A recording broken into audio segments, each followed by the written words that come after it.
Good evening everyone. Audio video clear है आप लोगों तक? हाँ जी।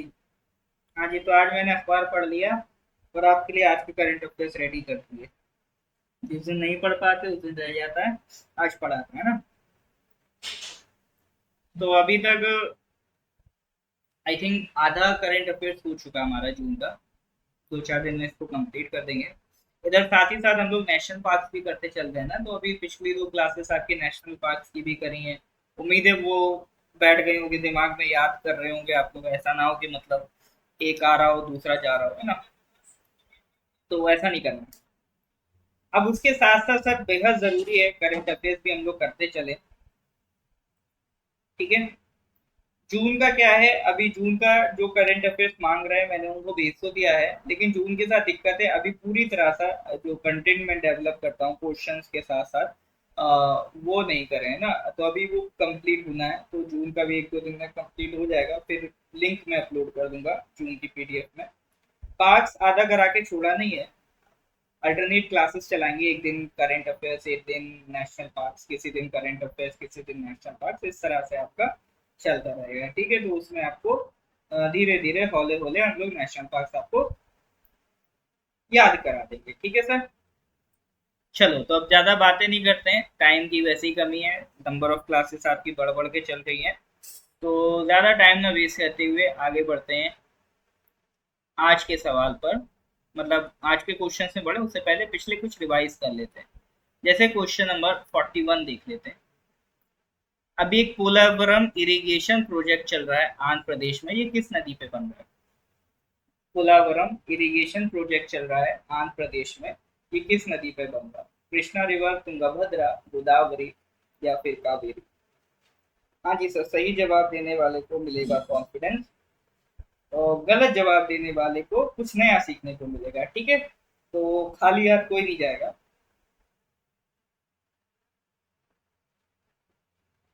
हाँ, तो ये पोलावरम इरिगेशन प्रोजेक्ट किस नदी पे बन रहा है? ये बन रहा है गोदावरी।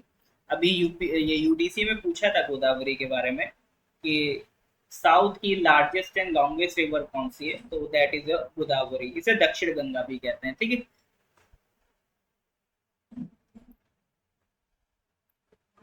क्वेश्चन नंबर 50 बताइए, who among the following has won the women single title at 2023 French open?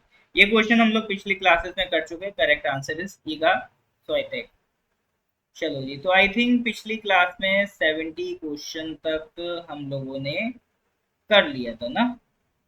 हाँ, तो उसके आगे आज हम लोगों को स्टार्ट करना है। तो आज का क्वेश्चन नंबर 71 ये रहा आपके सामने। Recently who among the following has been appointed as the chairman of the GIFT City? अभी देखो, एक गिफ्ट सिटी बन रही है गुजरात में, काफी टाइम से इस पे काम चल रहा है ना, आज से कई साल पहले से ये इसके प्लान बन चुका था।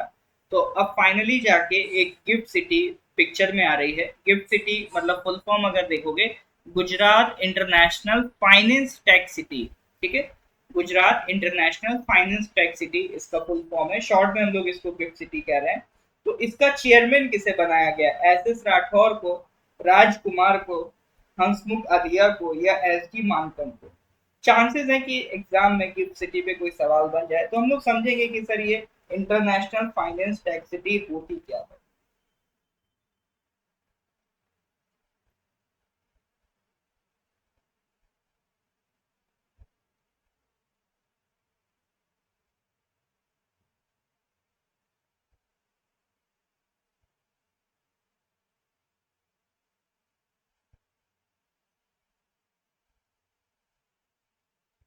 हाँ, तो चलो तुक्का मार रहे, कोई बात नहीं। करेक्ट आंसर इज, बिल्कुल, चलो तुक्का सही लग गया। ज्योति जी क्या हाल है, आप काफी टाइम बाद दिख रहे हैं। करेक्ट आंसर इज हंसमुख अधिया। ठीक है, इसका जो चेयरमैन बनाया गया, किसको बनाया गया? हंसमुख अधिया को बनाया गया। तो ये गिफ्ट सिटी बेसिकली है क्या? देखो, गिफ्ट से पहले एक वर्ड समझो, स्पेशल इकोनॉमिक जोन, और उससे पहले समझो उसकी जरूरत क्या है। देखो होता क्या है, कई बार जैसे कुछ कंपनीज हैं, वो इंडिया में आके ट्रेड नहीं करना चाहती, वो इंडिया में आके बिजनेस नहीं करना चाहती। रीजन बीइंग इंडिया के जो टैक्स लॉज हैं वो उनको स्ट्रिक्ट लगते हैं। ठीक है, इंडिया के जो टैक्स लॉज हैं उनको स्ट्रिक्ट लगते हैं, या उनको ऐसा लगता है ये उनके लायक नहीं है, उनको इससे ज्यादा प्रॉफिट नहीं हो पाएगा, तो वो इंडिया में आने से गुरेज करती हैं, वो इंडिया में आने से बचती हैं। तो सरकार ने सोचा यार ऐसे तो ये कंपनीज आ नहीं पाएंगी, हमें नुकसान हो जाएगा, और वो कंपनीज इंडिया में आके एक बार देखना भी नहीं चाहती कि उनका बिजनेस कैसे चल रहा है, और दूसरी साइड गवर्नमेंट भी सोच रही है कि वो कंपनीज हमें ज्यादा नुकसान ना पहुंचा दें। अगर सरकार मान लो लॉज को थोड़ा सा रिलैक्स करती भी है, तो गवर्नमेंट को ज्यादा आइडिया नहीं है कि इससे क्या इम्पैक्ट पड़ेगा, गवर्नमेंट को डर है कि इससे निगेटिव इम्पैक्ट ना पड़ जाए, तो गवर्नमेंट लॉज भी रिलैक्स करने से बचती है। तो इस केस में गवर्नमेंट ने क्या करा, गवर्नमेंट ने एक तरीका निकाला, हमने एक तरीका निकाला कि एक जोन बना देंगे, ठीक है, उसको कहेंगे स्पेशल इकोनॉमिक जोन, SEZ, ठीक है, उसको कहेंगे स्पेशल इकोनॉमिक जोन। उस स्पेशल इकोनॉमिक जोन में हम कहेंगे आपको बिजनेस आके करना है, आप आइए, आप इस स्पेशल इकोनॉमिक जोन में आके बिजनेस करिए। इसमें जो इंडिया के स्ट्रिक्ट लॉज आपको जो परेशान कर रहे हैं, वो यहाँ पर इतने एरिया में अगर आप बिजनेस करेंगे तो नहीं करेंगे। यहाँ पर आप अपने हिसाब से बिजनेस कर सकते हैं, अपनी आजादी से बिजनेस कर सकते हैं। यहाँ जो हमारे लोकल लॉज हैं गवर्नमेंट के, वो आपको यहाँ पर ज्यादा परेशान नहीं करेंगे। तो कंपनीज को भी लगता है कि चलो तो हमें तो पैसा कमाना है, हमें अगर इंडिया में एक ऐसा रीजन मिल रहा है तो हम यहाँ पर आके काम करते हैं। दूसरा, जो गवर्नमेंट डर रही थी कि लॉज रिलैक्स करने से कहीं ऐसा ना हो हमें नुकसान हो, तो गवर्नमेंट को भी as a pilot project idea लग जाता है कि ये लॉज रिलैक्स करने से इंडिया पे कितना इम्पैक्ट पड़ने वाला है, पॉजिटिव और नेगेटिव, ठीक है। तो इस तरह से एक हमने एक जोन बना दिया, इसको कहते हैं स्पेशल इकोनॉमिक जोन। अब इसी स्पेशल इकोनॉमिक जोन में अब क्या करा गया है, अब स्पेशल इकोनॉमिक जोन में हमने स्कूल्स बना दिए, रहने की व्यवस्था कर दी है ना, मॉल्स वगैरह बना दिए, कैफेज वगैरह बना दिए, मतलब कुल मिला के जहां पर पहले बिजनेस हो पा रहा था, अब वहां पर आप रिजाइड भी कर सकते हैं, आप रह भी सकते हैं, आपने उसको एक पूरा सिटी बना दिया है, ठीक है। और ऐसा सिटी जहां पर फाइनेंस के रिलेटेड काम होगा, ठीक है, फाइनेंशियल ट्रांजेक्शन होंगे, ठीक है, तो उस सिटी को ही हम कह रहे हैं Gujarat international finance tech city. तो ये एक ऐसा सिटी होगा, it is an integrated hub for financial and technology services, not just for India but for the world. यानी ये एक गुजरात का एक हिस्सा निकाल के इस तरह से डेवलप किया गया है कि दुनिया भर की कंपनीज यहाँ पर आकर फाइनेंस सर्विस, टेक्नोलॉजी सर्विस देंगी, और यहाँ पर जो रूल्स एंड रेगुलेशंस होंगे वो जस्ट लाइक जो हमारा डोमेस्टिक लॉज हैं वो यहाँ पर इम्प्लीमेंट नहीं होंगे, ठीक है। तो उससे जो बाहर की कंपनीज आएंगी उनको हमारे लॉ से दिक्कत नहीं होगी, ठीक है, इसीलिए इसको कहा गया it is a walk to work city. तो पहले जो स्पेशल इकोनॉमिक जोन था उसी को और ज्यादा डेवलप करके, है ना, वहां पर रहने वहने की व्यवस्था बढ़िया करके उसको क्या बना दिया गया है, पूरा एक सिटी बना दिया गया है, और उसी सिटी को हम क्या कह रहे हैं, Gujarat international finance tech city, या शॉर्ट में कह लो गिफ्ट सिटी। वैसे तो इसमें समझाने को और भी बहुत कुछ है, लेकिन मैं आपको यहाँ पर शॉर्ट एंड कंसाइज फॉर्म में बेसिक मतलब समझाना चाह रहा हूँ कि गिफ्ट सिटी के नाम पर हम लोग करने क्या जा रहे हैं, और गिफ्ट सिटी से हमें फायदा क्या होगा, ठीक है। चलिए सर, यहाँ तक ये समझ में आ रहा है कि नहीं आ रहा है, क्लियर है तो sir please give me thumbs up, GIFT City समझ में आ रहा है तो please give me thumbs up. जून का मैं बता तो रहा हूँ, जून का भी आपको देखो मेरे से अलग से ले लेना, अभी जून का अपलोड मैं इसलिए नहीं कर रहा हूँ क्योंकि वो कंप्लीट नहीं हुआ है ना।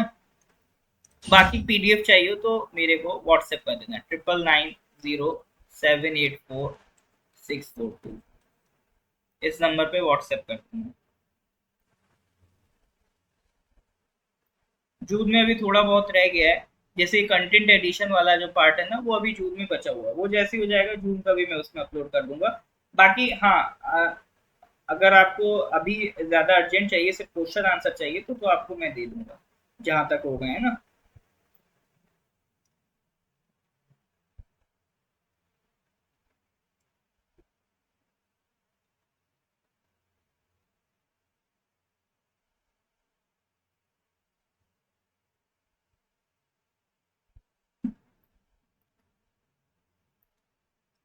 क्वेश्चन नंबर 72 पे आते हैं।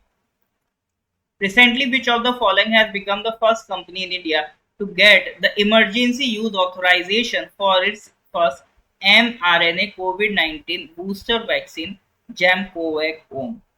ठीक है.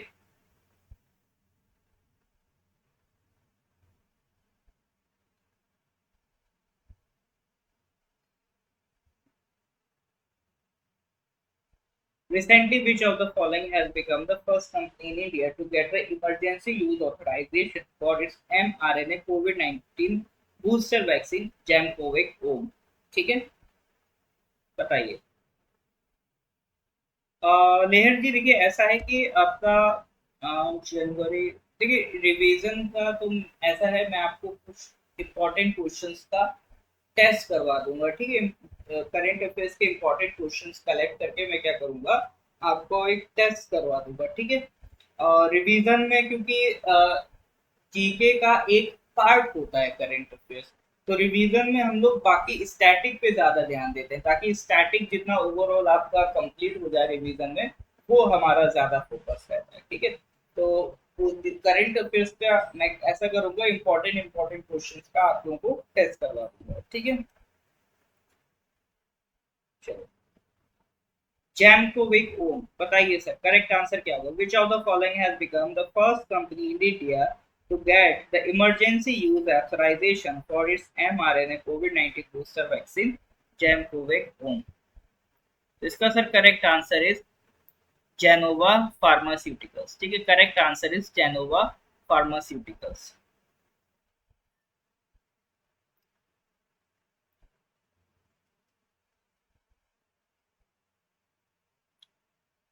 इसके साथ खास बात क्या है, देखो ये जो जेनोवा फार्मास्यूटिकल्स ने ये जो वैक्सीन बनाई है, इसका इमरजेंसी यूज ऑथराइजेशन मिल चुका है. इसकी खास बात ये है, it is delivered intradermally using a needle free injection device. ठीक है, इसमें आपको जैसे सिरिंज से इंजेक्शन लगाया जाता था, उसकी जरूरत नहीं होगी.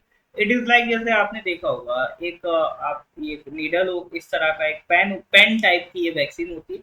आप इसमें बस आपने पंच करा और ये वैक्सीन आपकी बॉडी में एंटर कर जाएगी. ठीक है, बस पंच करते ही आपकी बॉडी में ये वैक्सीन एंटर कर जाती है. तो it is a needle free injection. इसको जेनोवा फार्मास्यूटिकल्स ने बनाया. क्वेश्चन नंबर 73 पे आ जाओ. Global gender gap report has been release by the World Economic Forum. इसमें इंडिया की रैंक क्या है, बताइए sir. Global gender gap report 2023 release हुई है. किसने रिलीज की है? वर्ल्ड इकोनॉमिक फोरम ने की. ये क्वेश्चन भी बन जाता है कि ग्लोबल जेंडर गैप रिपोर्ट कौन रिलीज करता है. ये सवाल आया था यूपीएससी के 2019 प्रीलिम्स में आया था कि ग्लोबल जेंडर गैप रिपोर्ट कौन रिलीज करता है.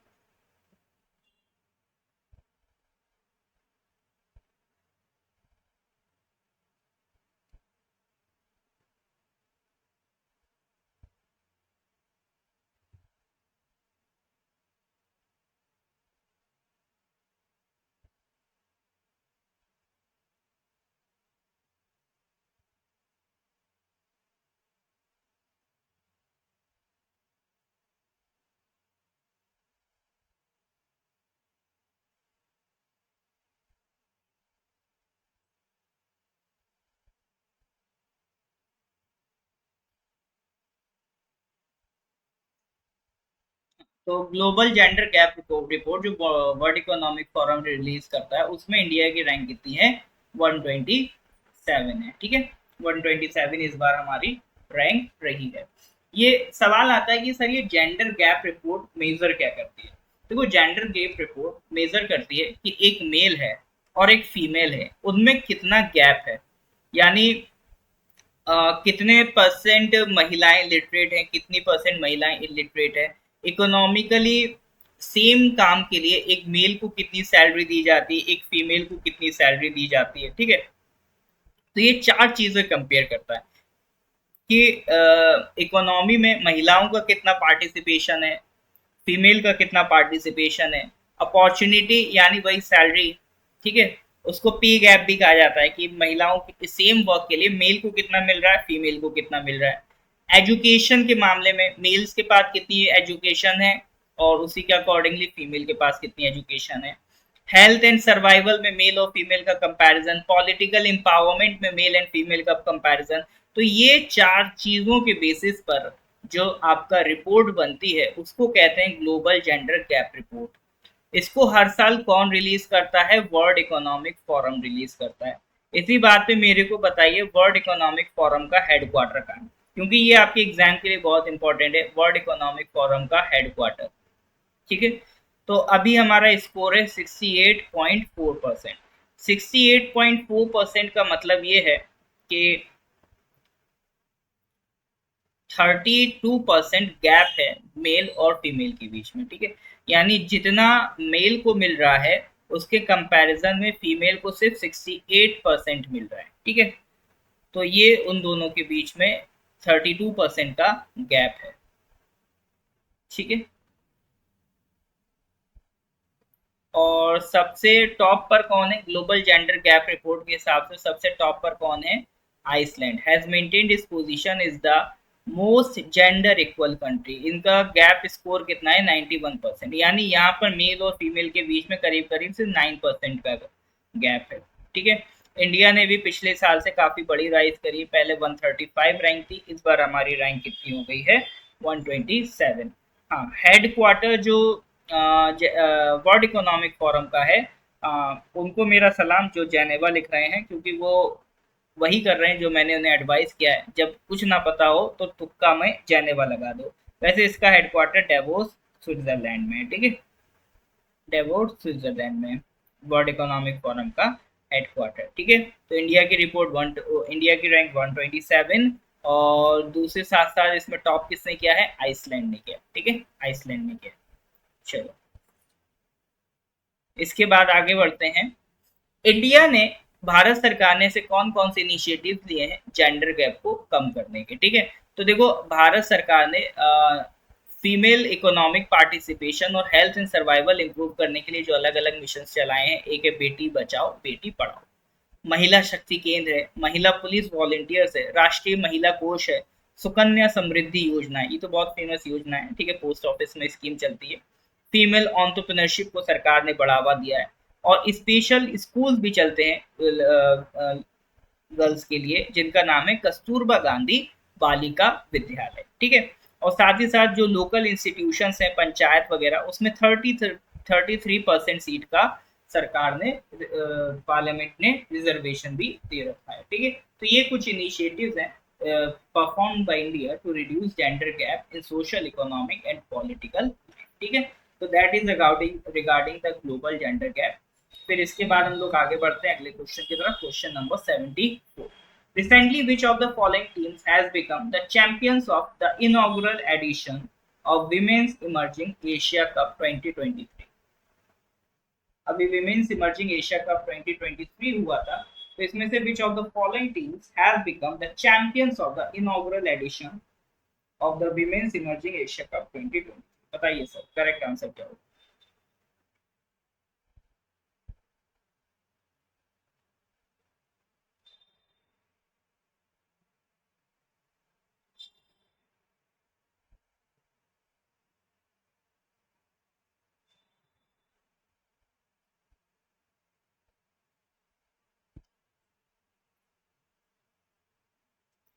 Correct answer is India A. Captained by Shweta Sehrawat became the champions of the inaugural edition of the Women's Emerging Asia Cup. ठीक है, चलिए, अभी तो सिर्फ इनॉग्रल एडिशन की बात करिए, आगे कैसे क्या गेम चलता है इसके बारे में फिर हम लोग आगे बात करेंगे। ठीक है, नेक्स्ट क्वेश्चन बात करते हैं, question number 75। What is the name of the mascot of National Water Mission which has been recently launched by Vice President of India Shri Jagdeep Dhankhar? ठीक है, तो जिन्हें नहीं पता है, हमारे वाइस प्रेसिडेंट का नाम श्री जगदीप धनखड़ है, वो ध्यान रखें, श्री जगदीप धनखड़ वाइस प्रेसिडेंट का नाम है। और अभी नेशनल वाटर मिशन जो कि अभी रिसेंटली, ये तो मतलब पुराना मिशन चल रहा है, अभी इसका एक मैस्कोट को लॉन्च किया गया है, उसका नाम पूछ रहे हैं, उस मैस्कोट का नाम क्या है?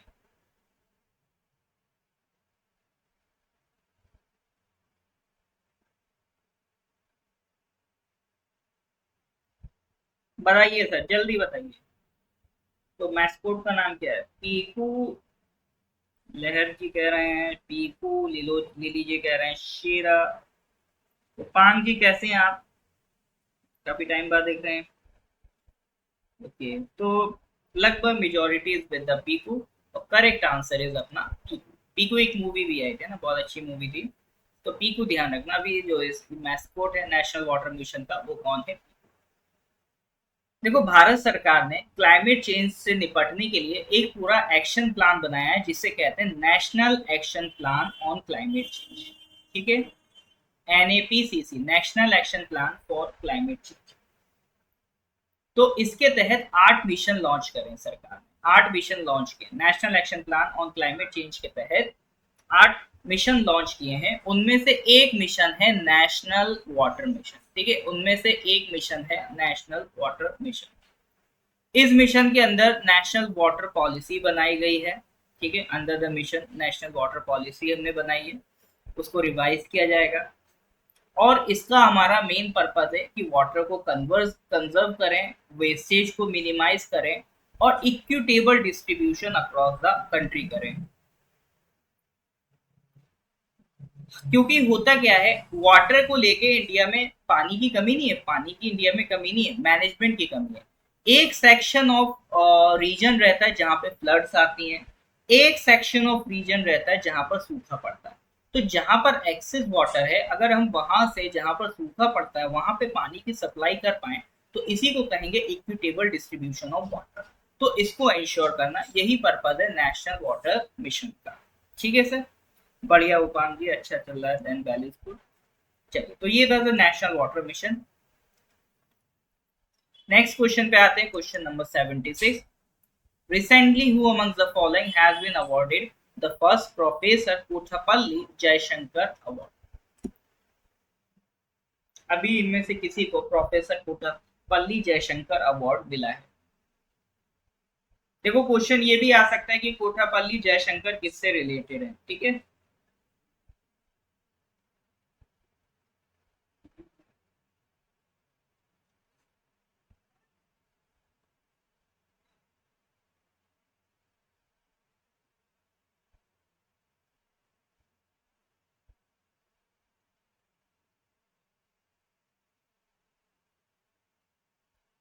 which of the following has been awarded the Professor Kothapalli Jaishankar Award? Correct answer is Acharya N Gopi. ठीक है, तो ये जो पोइट्स वगैरह होते हैं उनको ये अवार्ड दिया जाता है, जैसे eminent poet, literary critic, Sahitya Akademi award recipient Acharya N Gopi has been selected for professor Kothapalli Jaishankar award. ठीक है सर, चलिए, तो नेक्स्ट क्वेश्चन पे आते हैं, question number 77। Recently, India has signed Artemis Accords with which of the following states? Japan, USA, UK, France. ये एक बहुत बड़ी अचीवमेंट है भारत के लिए, आर्टेमिस अकॉर्ड्स को ज्वाइन करना। ठीक है, अभी इससे पहले भी हमने एक बार करंट अफेयर्स में आर्टेमिस अकॉर्ड्स को डिस्कस किया था, आज फिर डिस्कस करेंगे। तो अभी इंडिया ने अभी किसी कंट्री, मोदी जी गए थे वहां जाके आर्टेमिस अकॉर्ड को साइन किया है। तो वो पूछ रहा है किस कंट्री के साथ इंडिया ने आर्टेमिस अकॉर्ड को साइन किया। बहुत इंपॉर्टेंट न्यूज है हमारे लिए।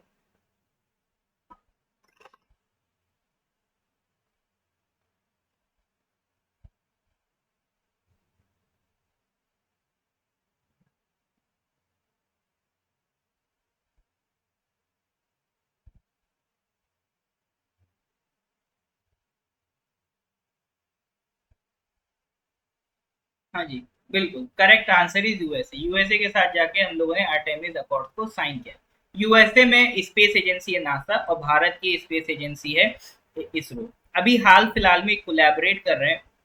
2024 में भारत का एक मिशन है, इसरो का एक मिशन है, मिशन गगनयान। ठीक है, तो उसमें करना क्या है, इंडियन एस्ट्रोनॉट्स को जो एक इंटरनेशनल स्पेस स्टेशन बना है। ठीक है, अर्थ के बाहर एक लो अर्थ ऑर्बिट में इंटरनेशनल स्पेस स्टेशन है। ठीक है, एक स्पेस स्टेशन है, वहां पर इंडियन एस्ट्रोनॉट्स को भेज रहा है इसरो। ठीक है, तो उसके लिए उनकी जो ट्रेनिंग है वो कहाँ पर चल रही है, जॉनसन स्पेस सेंटर, जो टेक्सास ह्यूस्टन में स्पेस सेंटर है, जॉनसन स्पेस सेंटर, वहां पर उनकी ट्रेनिंग चल रही है। और उसके बाद जो इसरो है हमारे कुछ एस्ट्रोनॉट्स को इंटरनेशनल स्पेस स्टेशन में भेजेगा। इसका हमने नाम रखा है मिशन गगनयान। तो ये 2024 में होने वाला है। तो चंद्रयान 3 के बाद अगली जो आपको एक बहुत प्राउड मोमेंट मिलने वाला है वो बैक टू बैक अगली साल 2024 में मिलने वाला है। ठीक है, तो इसी के लिए मोदी जी ने आर्टेमिस अकॉर्ड साइन किया। अब इससे क्या है, कोलैबोरेशन में आसानी हो जाएगी। ठीक है, आर्टेमिस अकॉर्ड्स क्या है, ये नासा, यूएस स्टेट डिपार्टमेंट और 7 other founding members Australia, Canada, Italy, Japan, Luxembourg, UAE और यूके, इन्होंने मिलकर 2020 में साइन किया। अकॉर्ड होता है एक तरीके का समझौता। ठीक है, इसमें कौन इन्वॉल्व था, यूएस स्टेट डिपार्टमेंट मतलब यूएस गवर्नमेंट, नासा और 7 अदर कंट्रीज, इन्होंने मिलकर एक अकॉर्ड साइन किया। और उन्होंने कहा कि देखो भाई ऐसा है, ऐसा ना हो कि स्पेस को लेके हम लड़ने लगे, जैसे जमीन अर्थ पे हम लड़ते हैं ना जमीन को लेके, ऐसा ना हो इसको स्पेस को लेकर हम लड़ने लगे।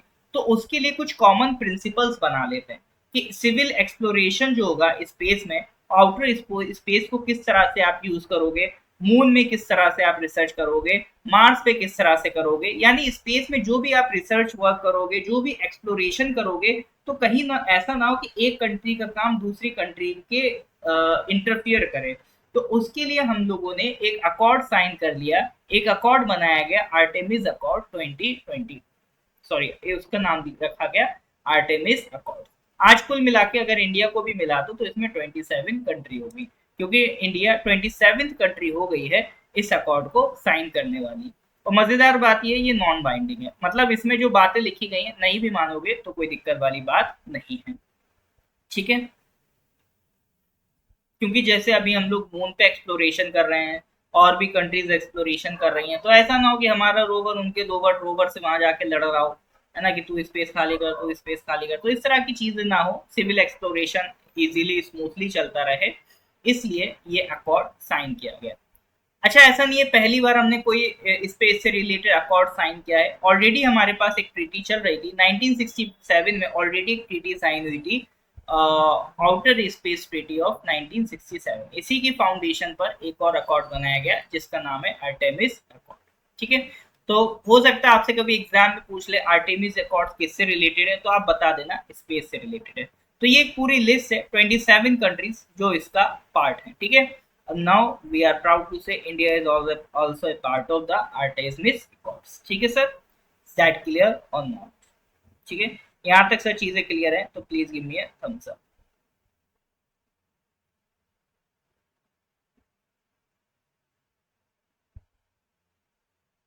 इसमें मजेदार बात ये ध्यान रखना, रशिया इसका पार्ट नहीं है। ठीक है, ऐसा लगता है रशिया भी होगा, बट आर्टेमिस अकॉर्ड का पार्ट रशिया नहीं है।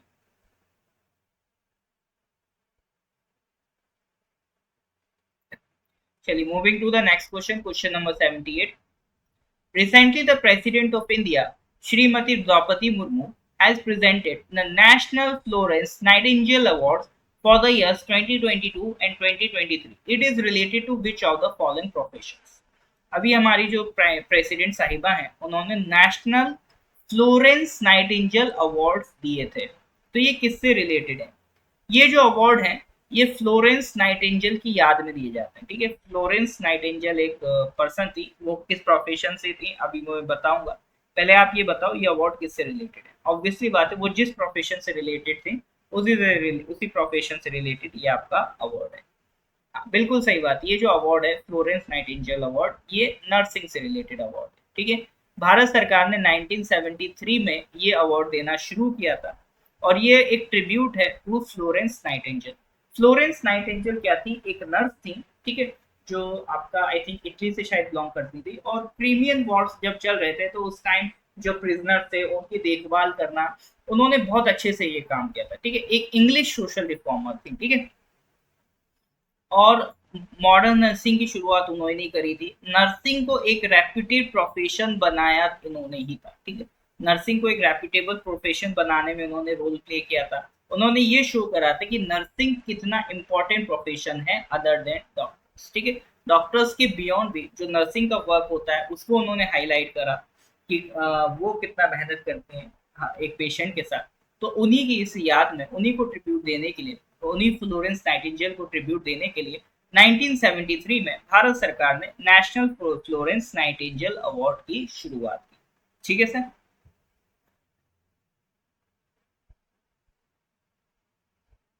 चलिए नेक्स्ट क्वेश्चन पे आते हैं, question number 79। Recently who amongst the following has received a Guinness World Record becoming the first player to play 200 international matches. तो ये क्वेश्चन सर मतलब खाता खोल देने वाला क्वेश्चन है। ये क्वेश्चन तो मैं मान के चलता हूँ ये क्वेश्चन आप कर ले जाओगे।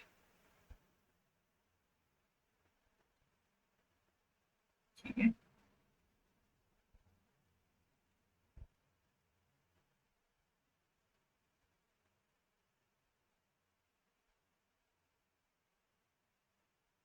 ये सर नहीं हुआ तो मतलब फिर फैन वैन नहीं रहे आप, मतलब फुटबॉल नहीं खेलते फिर आप। ठीक है, ये तो सर बता रहे हैं हम। तो first player to football player to play 200 international matches वो कौन बन गए sir? None other than Cristiano Ronaldo. ठीक है, became the first men's footballer to play 200 international matches. ठीक है। चलिए, तो ये CR7 क्रिस्टियानो रोनाल्डो की बात हो गई। चलिए नेक्स्ट क्वेश्चन पे आते हैं, question number 80। Recently, which of the following Indian companies have been included in Time Magazine's 100 most influential companies in the world 2023? देखो टाइम मैगजीन एक अमेरिका की एक रेप्यूटेड मैगजीन है, तो अगर यहाँ पर किसी का नाम आता है तो उसको मतलब सिंसियरली लिया जाता है। तो इन्होंने ये हर साल मतलब पर्सन ऑफ द ईयर इस तरह के रिलीज करते हैं। जैसे अभी यूडीसी में टाइम मैगजीन में 2022 पर्सन ऑफ द ईयर किसको डिक्लेयर किया, और यूक्रेन के प्रेसिडेंट को डिक्लेयर मतलब प्रेजेंट किया था टाइम मैगजीन ने। ये क्वेश्चन आपके यूडीसी में आया था, टाइम मैगजीन का एक क्वेश्चन था। ठीक है, आपके करंट अफेयर्स का क्वेश्चन था।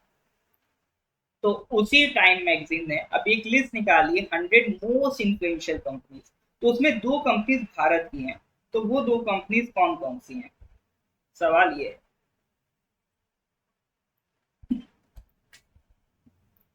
चलो अगर हम लोग इसके करेक्ट आंसर की बात करें तो correct answer is Meesho and NPCI. ठीक है, मीशो है, एनपीसीआई है। मीशो तो चलो एक प्राइवेट कंपनी है, एनपीसीआई का हमें रोल आपसे डिस्कस करना है। ठीक है, एनपीसीआई आपके एग्जाम के लिए इंपॉर्टेंट है, इस पे सवाल बन सकता है।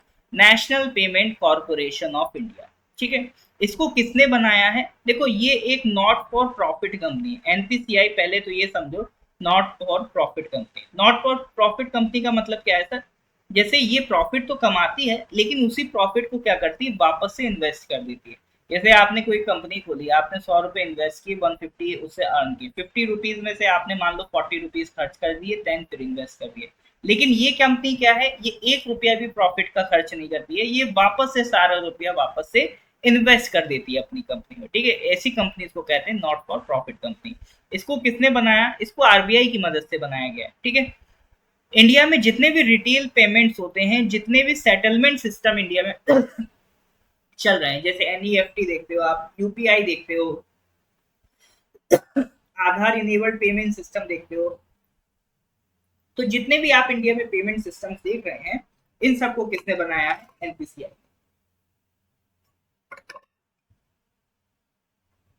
ये आरबीआई और इंडियन बैंक्स एसोसिएशन का इनिशिएटिव है। ठीक है, इसको बनाया गया under the provision of payment in settlement act 2007। Not for profit company है। ठीक है, उसके अलावा it is promoted by 10 major banks. मतलब इसमें इन्वेस्टमेंट करता कौन है? एनपीसीआई को बनाने में 10 मेजर बैंक्स कौन कौन इन्वॉल्व है? SBI, PNB, city bank, bank of Baroda और एचएसबीसी।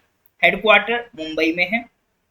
ठीक है, इंडिया में जितने भी आप पेमेंट सिस्टम, जैसे नेशनल फाइनेंशियल स्विच हुआ, आईएमपीएस हुआ, आधार इनेबल्ड पेमेंट सिस्टम हुआ, नेशनल ऑटोमेटेड क्लियरिंग हाउस हुआ, ये सारे पेमेंट सिस्टम किसके बनाए हुए हैं? एनपीसीआई के बनाए हुए हैं। ठीक है, यूपीआई किसका बनाया हुआ है? एनपीसीआई का बनाया हुआ है। आज यूपीआई का इम्पैक्ट पूरे हिंदुस्तान में दिखता है और दुनिया भी यूपीआई से सीख रही है। ठीक है, ये एक मतलब हमारे लिए प्राउड मोमेंट की बात है, हमने एक ऐसा पेमेंट एडवांस सिस्टम बनाया है यूपीआई जैसा, जो आज मतलब वेस्टर्न वर्ल्ड के पास भी इतना एडवांस सिस्टम नहीं है कि आज आपने जस्ट एक क्यूआर स्कैन किया, आपका पेमेंट हो गया। हालांकि इससे एक रिटेलर को, एक कस्टमर को तो बहुत फायदा पहुंचा है, लेकिन इससे बैंक्स को और साथ ही साथ आपका जो सीए है इनकी सरदर्दी बढ़ गई है, चार्टर अकाउंटेंट्स की। क्योंकि आप जैसे मेरे को मान लो अभी आईटीआर फाइल कराना था, तो सबसे बड़ी दिक्कत क्या आई, जब मेरे को अपने पूरे ट्रांजेक्शन इकट्ठे करने पड़े, तो एक या दो फाइल में तो वो ट्रांजेक्शन इकट्ठे हो ही नहीं पा रहे थे साल भर के, क्योंकि बहुत छोटे छोटे 20-20, 10-10, 50-50 रुपए के जो ट्रांजेक्शन होते हैं वो भी चार्टर अकाउंटेंट को फिल करने पड़ते हैं, और बैंक्स को भी उसका रजिस्टर रखना पड़ता है। तो उस वजह से बैंक्स और सीए वालों की तो सरदर्दी बड़ी है, लेकिन कस्टमर के पॉइंट ऑफ व्यू से यूपीआई एक बहुत ही मतलब रिलैक्सिंग पेमेंट सिस्टम बना है, और एक रेवोल्यूशनरी पेमेंट सिस्टम बना है, जिसने काफी मदद करी हमारे देश के लोगों को डिजिटलाइज करने में। ठीक है, आज आप देख सकते हो एक छोटा सा स्ट्रीट वेंडर भी इजीली आपसे यूपीआई में पेमेंट ले लेगा। ठीक है, वो आपसे कार्ड पेमेंट नहीं लेगा, लेकिन हाँ यूपीआई का पेमेंट वो आपसे ले लेगा। तो डिजिटलाइज करने में हमारी इकोनॉमी को इसका यूपीआई का बहुत बड़ा रोल रहा है, और इस यूपीआई के पीछे किसका हाथ है, एनपीसीआई का। ठीक है, इसलिए मैं एनपीसीआई के बारे में आपसे डिस्कस करना चाहता था। चलिए, तो that is all about NPCI. यहाँ तक चीजें क्लियर है तो please give me thumbs up. हाँ जी, तो ये समझ में आ रहा है कि नहीं आ रहा? तो यहाँ पर थोड़ा सा मुझे एनपीसीआई के रिगार्डिंग आपसे बातें करनी थी। यहाँ तक चीजें क्लियर है तो sir please give me thumbs up.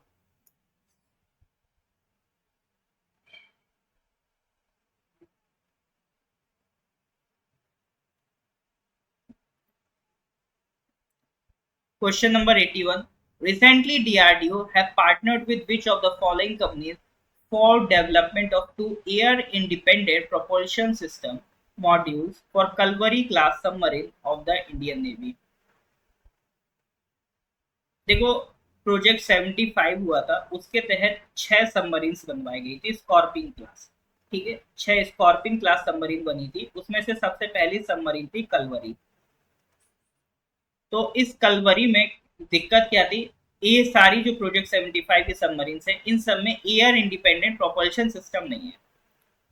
ये एयर इंडिपेंडेंट प्रोपल्शन सिस्टम की हम लोगों ने पहले भी बात करी थी। इसकी जरूरत क्या होती है, इसकी जरूरत सर ये होती है एयर इंडिपेंडेंट प्रोपल्शन सिस्टम की, जैसे जो डीजल से चलने वाली सबमरीन है, ठीक है, ये डीजल सबमरीन है, जितनी भी 6 स्कॉर्पिन क्लास सबमरीन है ये सब कन्वेंशनल डीजल सबमरीन है।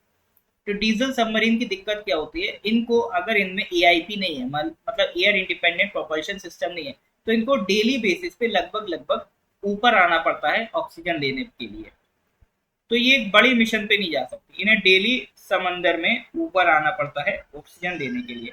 लेकिन अगर इसमें एयर इंडिपेंडेंट प्रोपल्शन सिस्टम लग गया तो ये हफ्तों तक जमीन समंदर के नीचे रह सकती, इन्हें सरफेस पर आने की जरूरत नहीं पड़ेगी। ठीक है, तो इसीलिए जो प्रोजेक्ट 75 में कलवरी क्लास सबमरीन बनी थी उसमें एयर इंडिपेंडेंट प्रोपल्शन सिस्टम लगवाए जा रहे हैं। तो उसके लिए डीआरडीओ ने किसके साथ पार्टनरशिप करी है, तो करेक्ट आंसर इज डीआरडीओ ने एलएनटी के साथ, लार्सन एंड टोब्रो के साथ पार्टनरशिप करी। टर्बो नहीं है, टोब्रो है। ठीक है, लार्सन एंड टोब्रो के साथ पार्टनरशिप करी। तो प्रोजेक्ट 75 में 6 कन्वेंशनल स्कॉर्पिन क्लास सबमरीन्स बनी थी। ये हमने किसकी मदद से बनाई थी, फ्रेंच की मदद से बनाई थी। अब लेकिन जब हमने एयर इंडिपेंडेंट प्रोपोजल सिस्टम की बात करी तो उनका प्रपोजल हमारे लिए फिट नहीं बैठा, तो इसीलिए फिर हम लोग अब दूसरी कंपनी देख रहे हैं। तो अभी प्रोजेक्ट 75 के तहत हमने आईएनएस कलवरी बनाई। ठीक है, सबसे पहली सबमरीन यही थी, 2015 में डिलीवर की गई थी, और इसने सर्विस में आई 2017 में। फिर उसके बाद 2 साल बाद ही खंदेरी लाई गई, खंदेरी को इंडक्ट किया गया 2019 में। ठीक है, फिर थर्ड सबमरीन थी करांच 2021 में। फिर उसके बाद आई बैक टू बैक मार्च में करांच आई, फिर आपकी आई वेला नवंबर 2021 में। फिर आपकी जो वगीर थी वो 2022 में आ गई। फिर उसके बाद आपका जो वक्शीर है वो भी आपका आ चुकी है अप्रैल 2022 में। ठीक है, तो ये प्रोजेक्ट 75 के तहत 4 स्कॉर्पिन क्लास सबमरीन बनाई गई, कलवरी, खंदरी, करांज, वेला, वगीर, वक्शी। ठीक है, अब आने वाले टाइम में जो सबमरीन्स बन रही हैं वो एयर इंडिपेंडेंट प्रोपल्शन सिस्टम के साथ ही बन रही हैं। तो उसके लिए एक प्रोजेक्ट जो चल रहा है उस प्रोजेक्ट का नाम है प्रोजेक्ट 75 आई। ठीक है। तो प्रोजेक्ट 75 अलग है, 75I अलग है। 75 के तहत ये 6 सबमरीन बन गई, 75 अलग प्रोजेक्ट चल रहा है। ठीक है। वो जो सबमरीन बनेंगी वो एयर इंडिपेंडेंट प्रोपल्शन सिस्टम के साथ बनेंगी, ये हम लोग पहले भी डिस्कस कर चुके हैं। ठीक है। अब लेकिन ये जो बन गई हैं, जैसे कलवरी है, कलवरी तो बहुत पहले की बनी हुई है, तो इसमें अलग से एयर इंडिपेंडेंट प्रोपल्शन सिस्टम लगाया जाएगा, और वो काम किसके साथ करेगा, डीआरडीओ एलएनटी के साथ करेगा। ठीक है। तो एआईपी क्या है, it is the technology for conventional non nuclear submarines. ठीक है। इट अगर एआईपी लग गया, submarine will need to take in oxygen only once a week. और कन्वेंशनल सबमरीन जो डीजल यूज करती है उनको सरफेस पर ऑलमोस्ट डेली आना पड़ता है, ताकि उन्हें ऑक्सीजन मिले और उनका फ्यूल कंबशन चलता है। ठीक है सर। चलिए, इसका नाम ही है एयर इंडिपेंडेंट प्रोपल्शन सिस्टम, यानी इसको एयर की जरूरत नहीं है। बाकी डीजल सबमरीन को एयर की जरूरत पड़ती है। चलिए सर, ये हम यहाँ तक चीजें क्लियर है, तो please give me thumbs up. ये समझ में आ रहा है सर कि नहीं आ रहा है? मतलब ये थोड़ा सा टेक्निकल हो गया। Project 75, project 75I, air independent propulsion system, मतलब कुछ ऐसा तो नहीं है सर, हवा नहीं लग रही, क्या जा रहा है क्या नहीं है। देखो, मैं करंट अफेयर्स इसीलिए आपको एक्स्ट्रा चीजें इसीलिए बताता हूँ, ताकि आप ऐसा ना हो कि सिर्फ और सिर्फ मतलब रट के जाओ। पर्पज होना चाहिए जीके में कुछ सीख के जाओ। ये सारी चीजों पे अगर आपको मतलब पता है, क्लैरिटी पता है, तो जीके आपका उतना ही स्ट्रांग होगा, उतना ही ज्यादा आप क्वेश्चन एग्जाम में कर सकते हो। ठीक है। चलिए, 2 बार सुन लिया और स्ट्रांग हो गया, बहुत बढ़िया। नेक्स्ट क्वेश्चन पे आते हैं, question number 82। Recently Indian snooker player, snooker जानते हैं ना कौन सा गेम होता है, Ryan Razmi has won the bronze medal at the Asian Under-21 Snooker Championship 2023. It was held in which of the following countries? देखो, आपका स्पोर्ट्स से रिलेटेड 5 सवाल आए थे इस बार। ठीक है। तो स्पोर्ट्स को अच्छे से करके जाना है, स्पोर्ट्स को बिल्कुल भी नहीं छोड़ना है। ठीक है सर। तो अभी Under-21 स्नूकर चैंपियनशिप हुआ था, तो ये किस कंट्री में हेल्ड हुआ था, बताइए सर।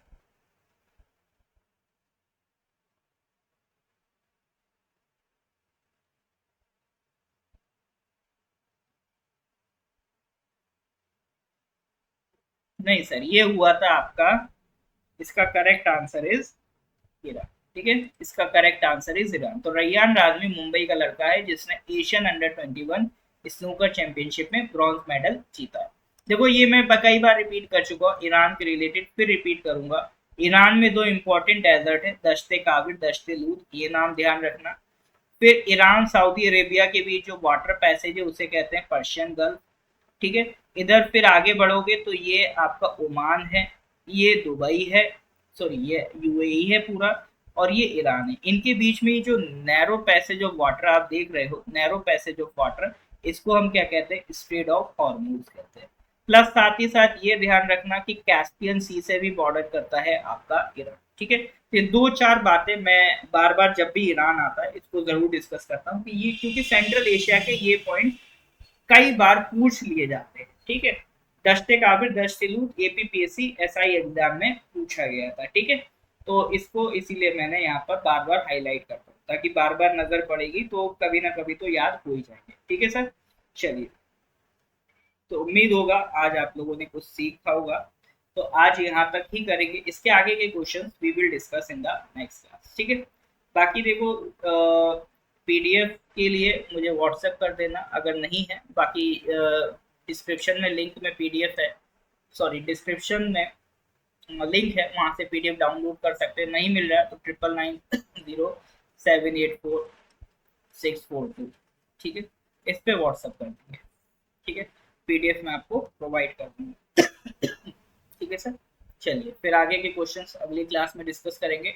टिल देन, लेक्चर अच्छा लगा हो तो लाइक कर देंगे, अपने कलीग्स के साथ शेयर कर देंगे। ठीक है sir. Till then, goodbye, have a nice day.